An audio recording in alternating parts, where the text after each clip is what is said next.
From the time we're young, we're handed a very specific set of instructions for romance. It plays out like a movie script, presenting an idealized vision of how attraction is supposed to work. In many cultures, natural instincts are strictly policed.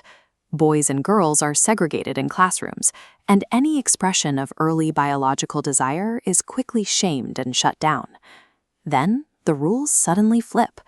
After 25 years of suppressing every natural urge, you're expected to successfully navigate dating and secure a marriage. To succeed in this sudden sprint, we rely on a logical checklist.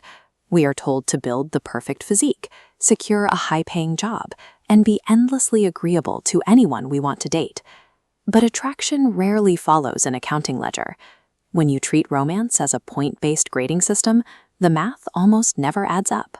You can drive the right car and tick every box on the list, only to watch the person you want choose someone who ignores the checklist entirely. This constant rejection breeds a transactional mindset. Men begin to use kindness as a currency, believing that if they are just nice enough and do enough favors, they can purchase affection. This leads to paralyzed hope. Men will harbor secret crushes for years, standing perfectly still, waiting for someone to recognize their worth and rescue them. The mistake is trying to decode desire through logic. If you ask someone what they want in a partner, they will simply recite the same rational criteria society taught them. To understand dating, you have to ignore the spoken criteria entirely. You must observe exactly what people respond to in the real world. Evolution wires the brain to subconsciously sort potential partners into two categories: the provider and the lover. The provider bucket represents resources, status, and safety, but lacks emotional tension. The lover bucket triggers unpredictability, driven by varied emotional states and raw biological attraction. Status cannot manufacture that primal spark. Reaching the apex of wealth and athletic achievement leaves a relationship vulnerable if raw emotional variance is missing. Leading with your bank account or total compliance only invites a transactional dynamic. True devotion requires igniting that primal attraction first. The dynamics that govern romance are identical to the behavioral economics controlling the luxury goods market. Consider the Birkin Bag. People don't covet this object for its utility. It is intensely desired because of its artificial scarcity.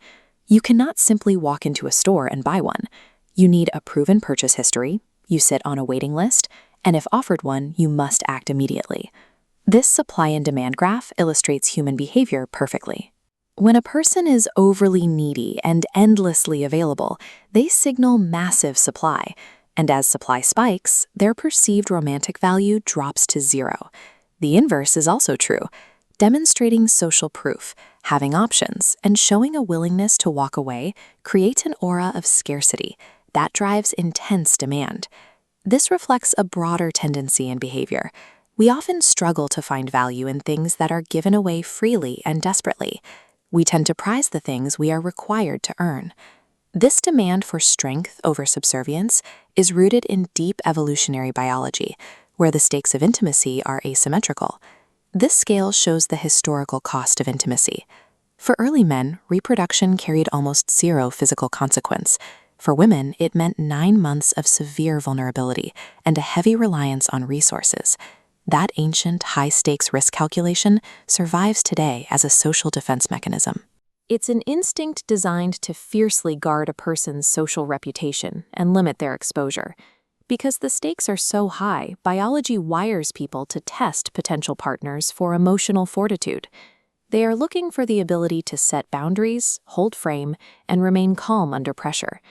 Cowering from conflict or the risk of rejection signals evolutionary weakness. Facing those risks head-on signals biological strength. A genuinely strong partner isn't manipulative or toxic. They simply operate from a psychological baseline of total abundance.